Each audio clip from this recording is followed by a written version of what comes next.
They set us an exercise that tells us to open or to create, where we don't have one already, this spreadsheet and make the following transformations. Then we apply the currency format and show with 2 decimal places all of the cells corresponding to these numeric data.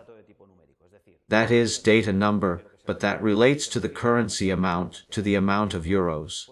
That we show it with the euro sign and with 2 decimal places. Okay.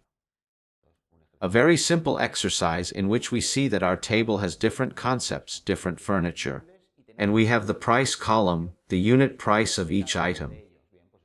So it is clear that all of these prices need to have this currency format applied. The currency format is very easy to access here. We have a button in the ribbon which is accounting number format, they call it. But what it refers to is what it is going to express in money accounting, so it is in 2 decimal places directly. Adjusted to the right and the euro symbol. Okay. These are some of the ones we have to put. Then we say that of Sun Sofa, we will buy one, which costs euro 225. Then the total will be 225 euros. Okay, we see that all these amounts are currency. We apply this format once again and well, the sum of all currency values will be a currency value. 10% or the discount that will be applied will also be a currency value and the total of the rest. That is that in reality we also have to apply the currency format to all of these.